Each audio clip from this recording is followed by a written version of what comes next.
Are you struggling with dry skin? Here's my skin prep for normal to dry skin. Start with a tilted milky toner. This just adds more moisture. Next is the La Roche-Posay B3 serum. This helps to even out the skin tone. Then I layer on the Medicube Pink Peptide Serum. This gives me a plump, firm feel. To lock in hydration, I go in with the Medicube Collagen Jelly Cream. And then I finish it off with the Beauty of Joseon Sunscreen. This has SPF 50 in it. Try this routine for a glowy, radiant base. Your blurring primer is separating and pilling because you're not doing this correctly. Instead of applying your primer everywhere on the face, take the smallest amount ever. Pat it on the places you need it. I need blurring here, on my smile lines. You see, little goes a long way. And some on the forehead. And if you're a dry skin type, use a hydrating primer. And for oily skin types, use a mattifying primer. I hope this video helped you. Get your brows to look the same all the time. Align vertically with the side of the nose. Place the arc here and place the tail there.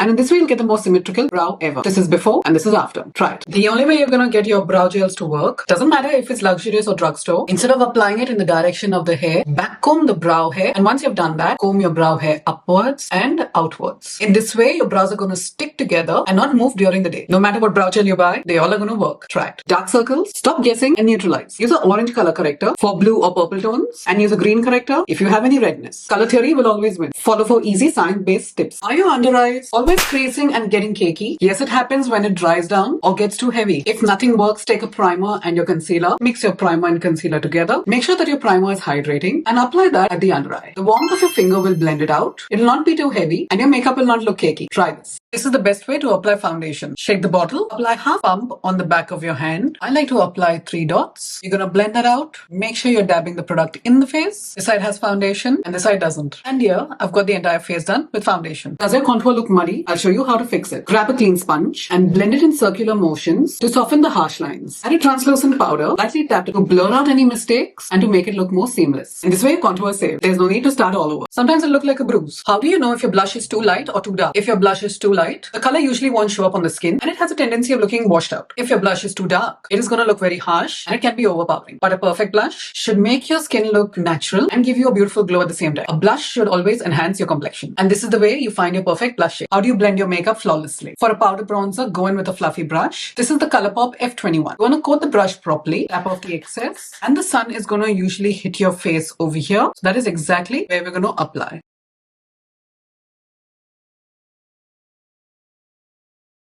In this way, you're going to get the most even bronzer application. Try it. This is the Maybelline Instant Perfector. You can use it as a primer, highlighter, and also as a BB cream. This is my summer shade, so it could look a bit dark. I prefer applying it to the high points of my face, and then I like to blend that out. For an extra glow, apply it underneath your foundation. So on days when I'm in a rush, I apply this, and I'm good to go. I hope you like it. Which powder to use for hyperpigmentation? Conceal and correct first. If you want it to look natural and skin-like, use a powder close to your skin tone. For me, it's banana bread, and you can use this all over the face too. And if you want a brightening effect, apply this under the eyes. This will instantly brighten the under eye. And with a lighter hand, you can apply this all over the face as well. I hope this helped. If your mascaras get messy on the lids, you need to watch this video. Take the mascara wand, place it on your lashes. You want to wiggle. Instead of moving up, you move outward. So again, place, wiggle, and move outward. Keep doing this a couple of times till you get used to it. This technique will prevent your wand from touching your upper lid, and there will not be any transfer. So not only are you going to get long lashes, it will not transfer to your lid. Try it. Ever heard that brown skin can't pull off nude lipsticks or red? Let's break that myth today. For nude lips, skip the super light shades because it'll wash you out. Instead, go for a richer shade which is close to your natural lip color. And you can always add a brown liner to bring it together. And red lipstick is all about finding the right undertone. You can either look for a warm or a deeper red to complement brown skin. Like this one. This is the new Rimmel lip gloss. This is buildable or you can even have it sheer. Let's try it on. The shade is vivid red. Ah, lovely. That is beautiful. Oh my God. I'm going to apply some more and see how much I can build it up to. Oh my God, that's so beautiful. Rimmel, I really need to check those other shades out. This is stunning.